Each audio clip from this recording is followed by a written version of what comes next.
Welcome back to ஜம்னாஸ் cooking diaries. இன்றைக்கி ஒரு ஹெல்த்தியான பிரேக்ஃபாஸ்ட் தான் பார்க்க போகிறோம். இது பிரேக்ஃபாஸ்ட்டாகவும் செஞ்சுக்கலாம், இல்லை ஈவினிங் டைமில் ஸ்கூல் விட்டு வர பசங்களுக்கு ஸ்நாக்ஸ் மாதிரியும் செஞ்சு கொடுக்கலாம்.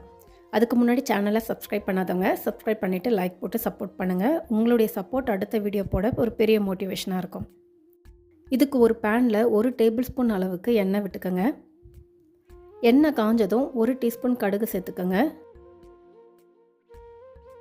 கடுகு நல்லா பொரிஞ்சு வந்ததும் 1 டீஸ்பூன் கடலைப்பருப்பு, 1 டீஸ்பூன் உளுத்தம்பருப்பை சேர்த்து கிளறி விட்டுக்கோங்க. பொன்னிறமாக ஆகட்டும்.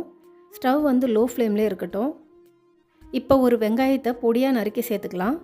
கூட பொடியாக நறுக்கின ஒரு பச்சை மிளகாய், துருவின ஒரு கேரட், ஒரு கொத்து கருவேப்பிலை சேர்த்து வணக்கி விட்டுக்கலாம்.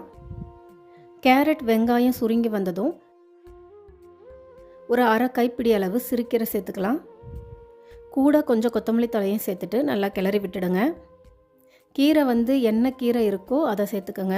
சிறுகீரை, அரைக்கீரை, முளைக்கீரை, தண்டுக்கீரை, முருங்கைக்கீரைன்னு எந்த கீரை இருந்தாலும் கொஞ்சம் சேர்த்துக்கோங்க. இதை 2 நிமிஷத்துக்கு அப்படியே மூடி போட்டு விட்டுடுங்க. ஸ்டவ் லோ ஃப்ளேம்லேயே வச்சுக்கோங்க. கீரை சுருங்கி வந்ததும் 2 கப் அளவுக்கு தண்ணி சேர்த்துட்டு அதை மூடி போட்டு விட்டுடுங்க. தண்ணி கொதிஞ்சு வரட்டும். தண்ணி கொதிஞ்சதும் இதுக்கு தேவையான அளவு உப்பு, 1/4 டீஸ்பூன் நெய் சேர்த்துக்கோங்க. உப்பு சேர்க்கும்போது வீடியோ நான் ஆன் பண்ண மறந்துட்டேன். இப்போ எந்த கப்பில் தண்ணி எடுத்தோமோ அதே கப்பில் கேழ்வரகு மாவை சேர்த்து கிளறி விட்டுக்கலாம். 1 கப் மாவுக்கு 2 கப் தண்ணி கரெக்டாக இருக்கும். நீங்கள் 2 கப் மாவு எடுத்திங்கன்னா 4 கப் தண்ணி சேர்த்துக்குங்க. கொஞ்சம் பொறுமையாகவே கிளறி விட்டுட்டே இருங்க. பேனில் அடிப்பிடிக்கும். ஸ்டவ் லோ ஃப்ளேம்லேயே வச்சு கிளறி விட்டுட்டே இருங்க. மாவு இப்போ கையில் தொட்டு பார்க்கும்போது அது ஒட்டலை. இப்போ ஸ்டவ்வை ஆஃப் பண்ணிவிட்டு அதை ஆற விட்டுடுங்க. ஆறுனதும் கையில் எண்ணெய் இல்லை நெய் தடவிட்டு உருண்டைகளை பிடிச்சி வச்சுக்கோங்க. இப்போ இந்த உருண்டைகளை இட்லி தட்டில் இல்லை ஸ்டீமரில் வச்சுட்டு ஒரு 15 நிமிஷத்துக்கு வேக வச்சு எடுத்துக்கோங்க.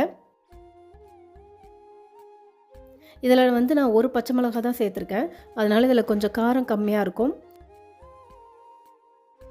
இதுக்கு காரமாக இட்லி பொடி, கார சட்னி, பூண்டு சட்னி, தேங்காய் சட்னியில் எக்ஸ்ட்ரா 2 பச்சை மிளகாய் சேர்த்து அரைச்சிக்கோங்க. கேரட், கீரை, ராகி மாவு இது எல்லாமே உடம்புக்கு ரொம்ப ஹெல்த்தி. ட்ரை பண்ணி பாருங்கள். இது போல் வேறு ஒரு வீடியோவில் பார்க்கலாம். நன்றி.